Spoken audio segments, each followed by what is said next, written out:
Hola amigos, bienvenidos a este cuarto programa especial sobre el Aleph, Festival de Ciencia y Arte. Y en esta cuarta emisión tenemos como invitado a Diego Vázquez, director artístico del Taller Coreográfico de la UNAM. Y vamos a hablar sobre la obra Motati y Danzas sobre Violencia. Es un estreno mundial que tendremos durante el Aleph. En breve platicaremos sobre los pormenores de esta obra y el programa que nos presenta el taller coreográfico durante el Aleph. Vamos a una cápsula y volvemos. ¿Imaginar al otro? ¿Es verdad que miramos al otro con ojos de uno mismo? ¿Como el espejo que mira a través de una realidad colectiva sembrada con desigualdad e injusticia? ¿O será que la violencia del ser nos ha orillado a pensar como seres superiores? ¿Empatizamos o fingimos? El cerebro y la conciencia, empatía y el problema de cómo imaginar al otro.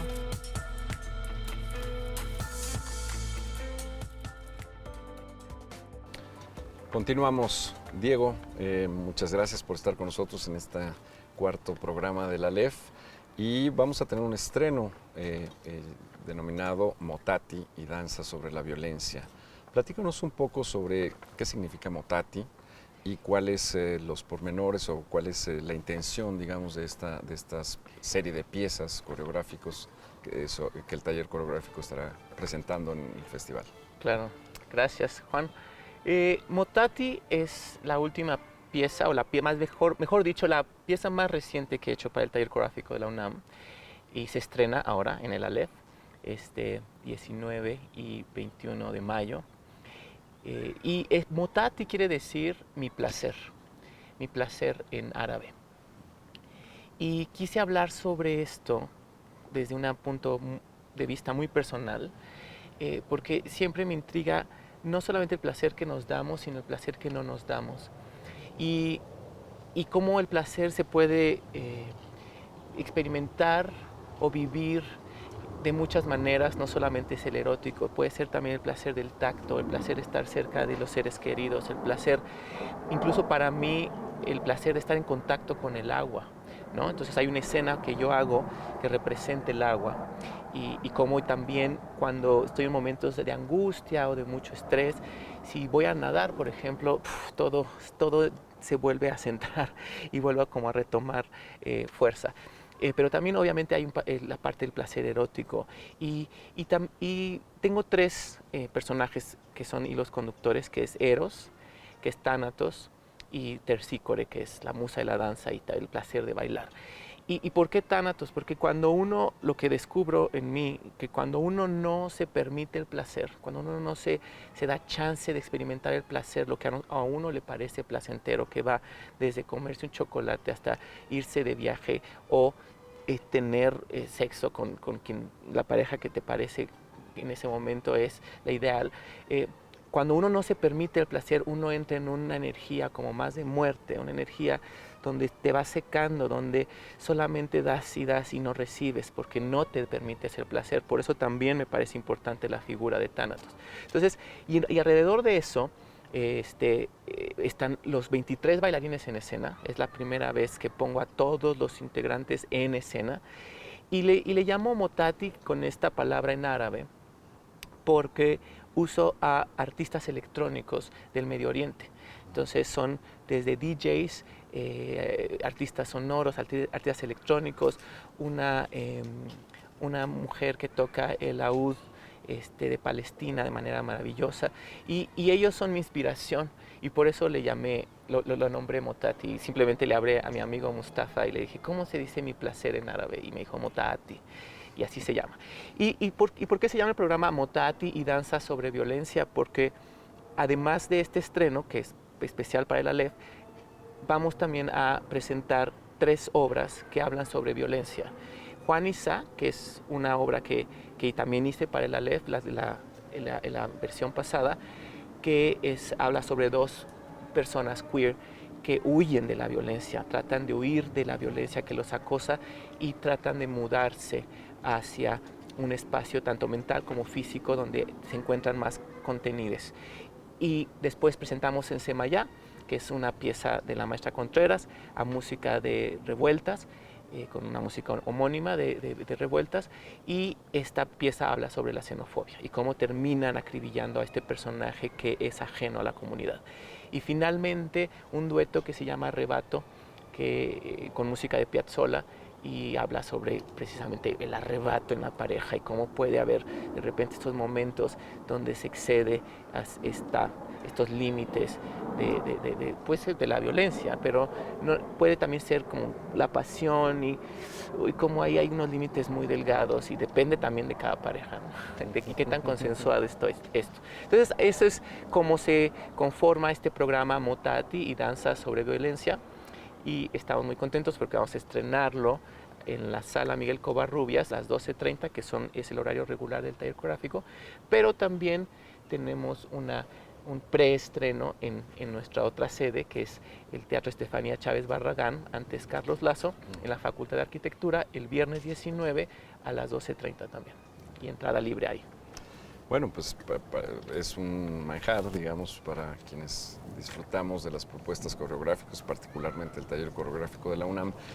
Me llama la atención que Motati es una pieza que de alguna manera plantea esta reflexión sobre qué significa o qué tanto se ejerce violencia hacia uno mismo al privarse de ciertos placeres. Hay una actitud antagónica al estoicismo, quizá.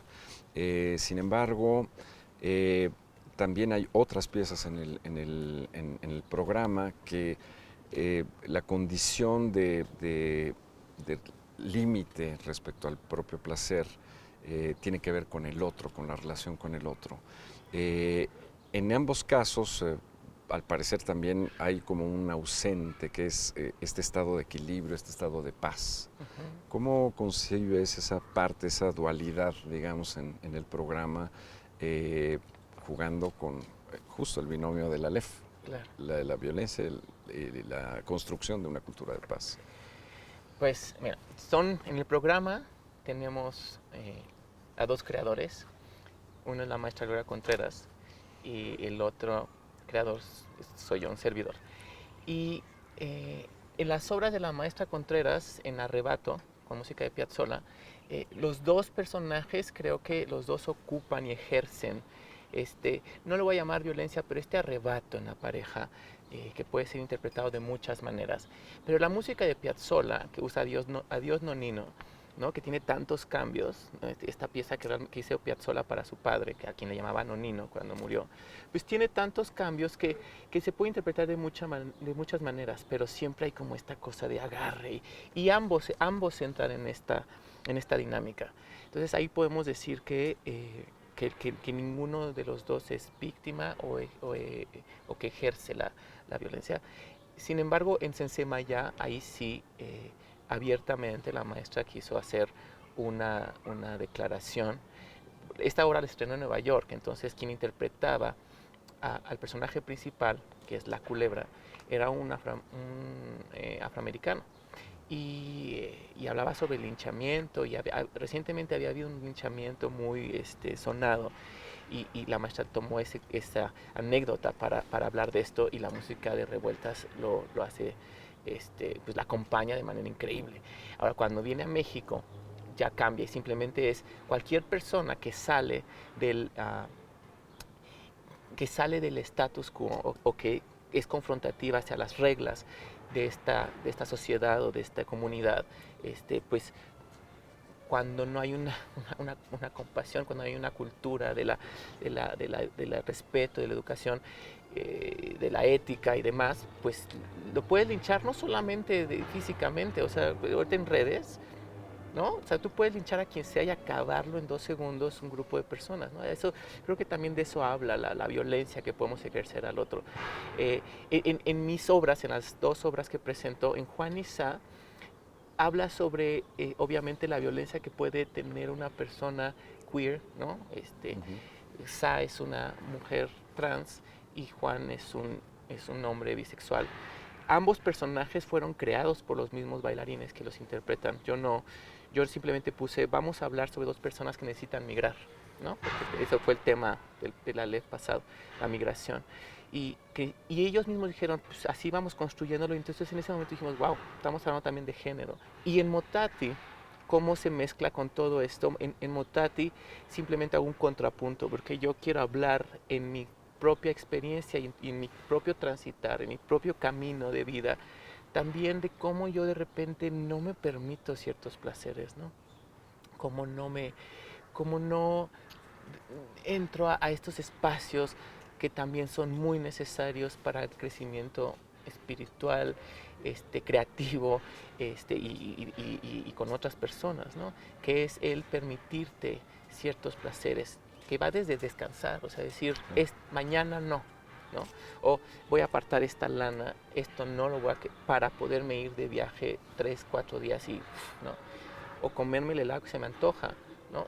Va desde eso hasta decir, ¿por qué no me permito tener una pareja, por decir algo? Y algo muy, muy personal de Motati es que hay una escena que yo ahí interpreto, que es la que te comentaba del agua, con un telón increíble, que justamente hoy llegó a la Covarrubias y lo probamos. Y tiene que ver con que cuando mi madre muere, yo la estoy conteniendo en su muerte y muere asfixiada. Entonces, para mí, todo el placer que tenía el nadar, el estar en contacto con el agua, en el mar, esto, se empieza a transformar porque empieza a haber ahí una mezcla con el asfixia y demás. Y de repente en algún viaje tuve como una epifanía donde todo se empieza a cambiar y es decir, regresa al vientre de tu madre donde no había ningún problema con el agua y la asfixia, ¿no? Y eso ocurrió de una manera tan natural y tan linda con el mar, que empezó a cambiar otra vez todo eso. Entonces, para mí, por eso es muy importante esta pieza y sobre todo esa escena, y por eso la quiero hacer yo, aunque la pueda hacer quien sea, pues, pero para mí sería muy importante eso. Y bueno, pues te agradecemos mucho en el festival compartir justo una pieza tan personal y que tiene, digamos, tantos aristas, no solo de tu vida personal, sino sobre la reflexión de la privación como un posible acto de restricción, un acto antagónico a tu propio bienestar. Gracias, Diego, por estar con nosotros. Muchas gracias. Estaremos muy pendientes y justo invitamos a todo nuestro auditorio a acompañarnos en el estreno de Motati y las danzas sobre la violencia. Vamos a un corte y volvemos. Gracias, Diego. Muchas gracias.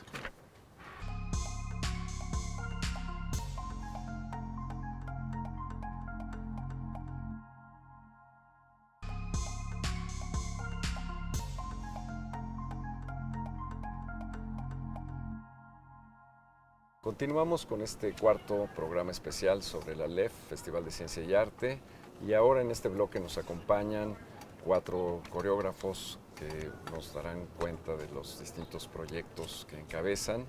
Tenemos a Renato González, Sara Mafti y Pascal Martí. Renato, pues vamos a platicar sobre Rizoma, esta propuesta que se presentará el día 19 y 20 de mayo en el ALEF.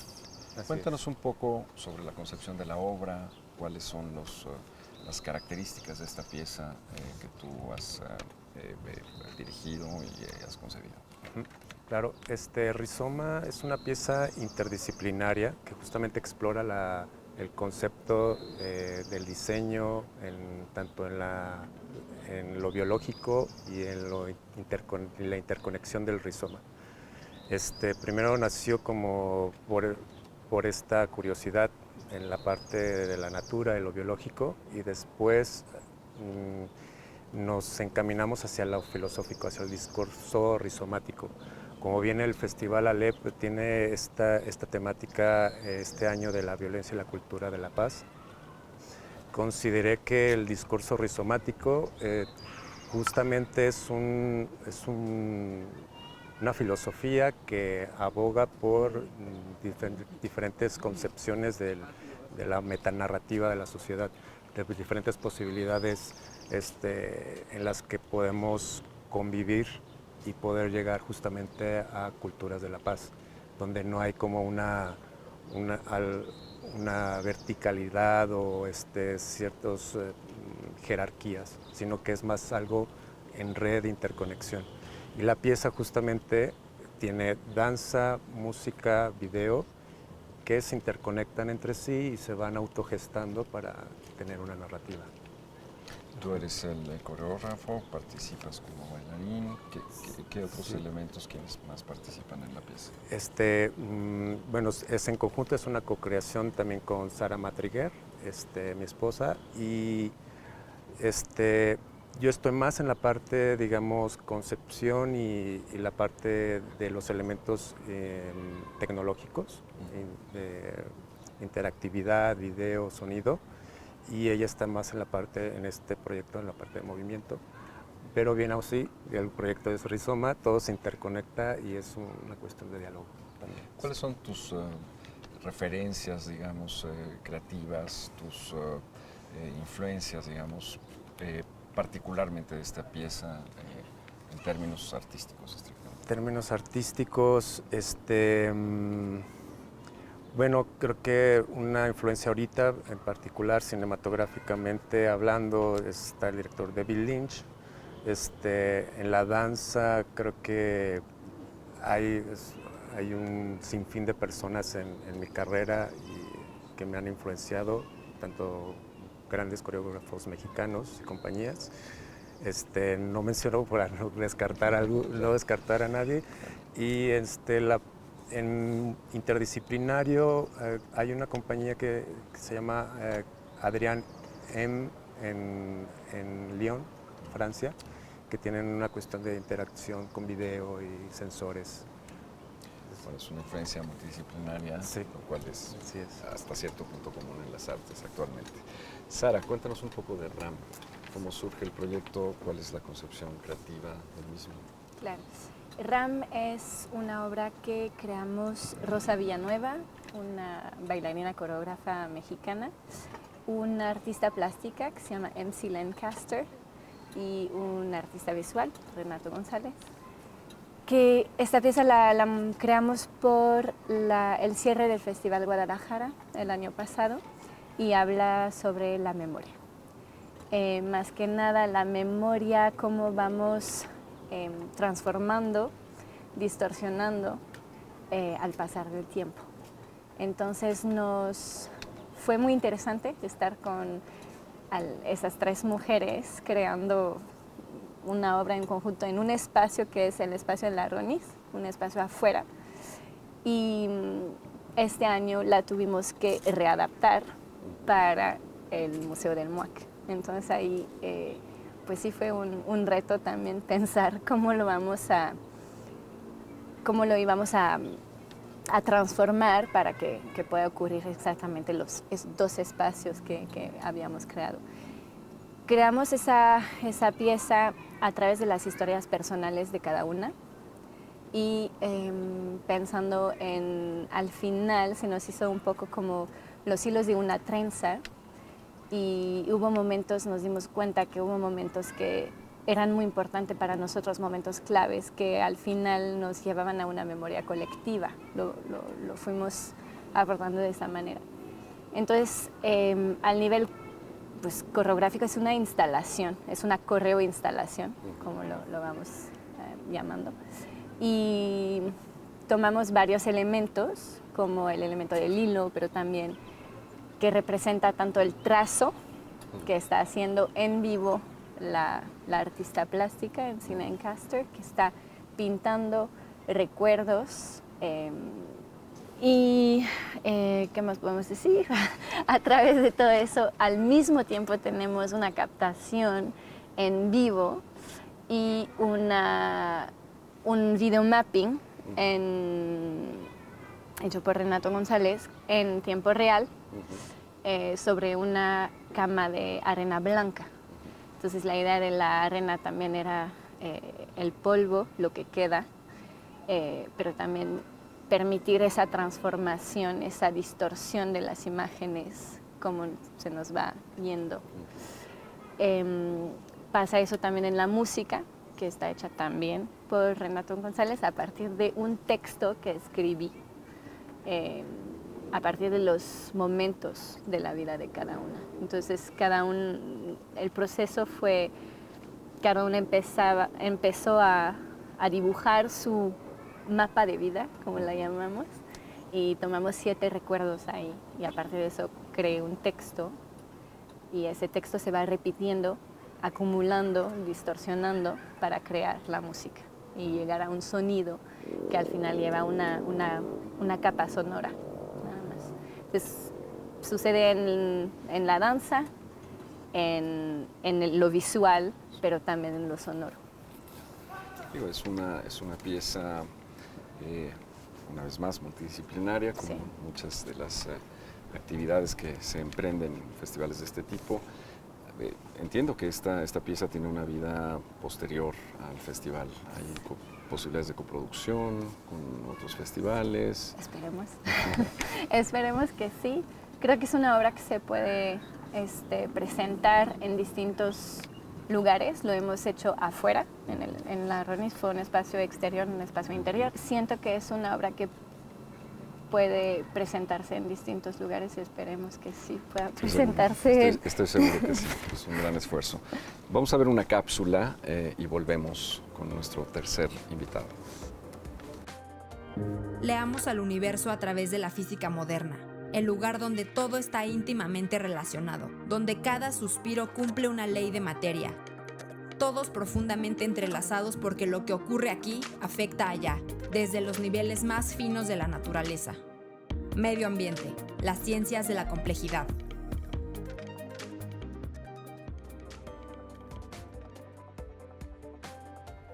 Continuamos con este cuarto programa especial sobre la LEF y ahora vamos a platicar con Pascal Martí, que no tiene nada que ver en términos de parentesco con Sara Martí, pero bueno, un gran coreógrafo. Comparten la profesión de coreógrafos y entusiastas por la danza experimental.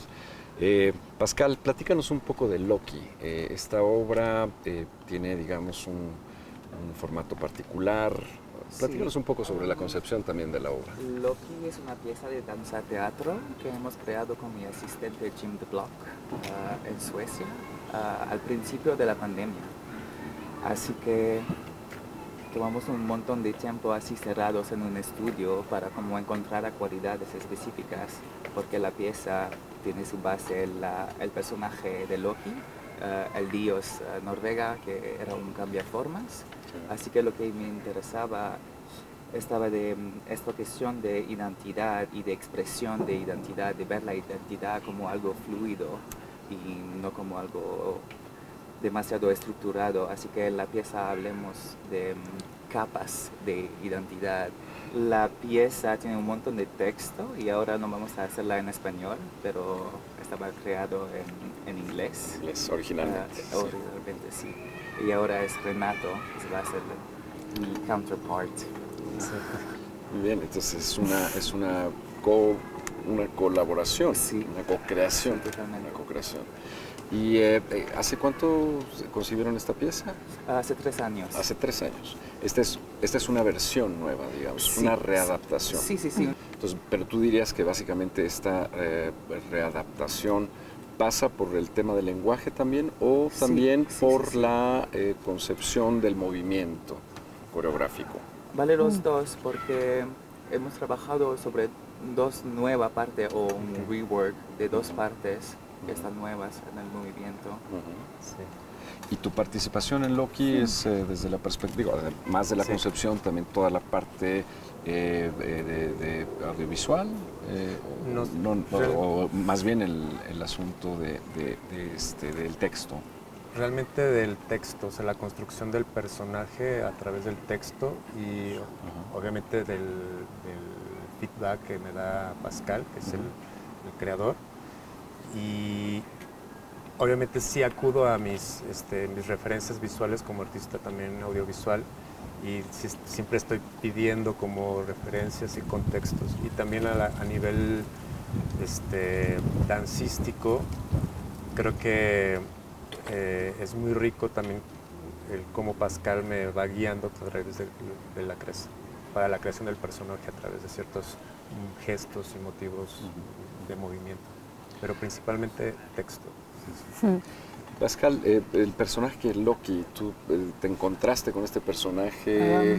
Porque me parece muy similar a yo mismo. Okay. Así que me siento muy fluido en la expresión de mi identidad o de mi género o cosas así. Y este villainization, Realización. sí, como le vean a un diablo, porque así que no se pudieran ver quién era realmente, o esa cosa de cambiar todo el tiempo, que era como una diabolización de me interesaba mucho, porque ahora es también preguntas que aparecen en el mundo. Bueno, pues habrá oportunidad todavía el día de hoy, 17 de mayo, de ver una función más de Loki. Y no me queda más que agradecerles su presencia en este programa especial, y creo que bueno, pues hemos dado cuenta de un panorama muy amplio de la danza en el Festival Aleph. Espero que nos acompañen en nuestra próxima emisión y agradezco mucho su presencia. Gracias. Gracias, Pascal, Juan. gracias, Sara. Muchas gracias. Gracias. Hasta la próxima. Gracias.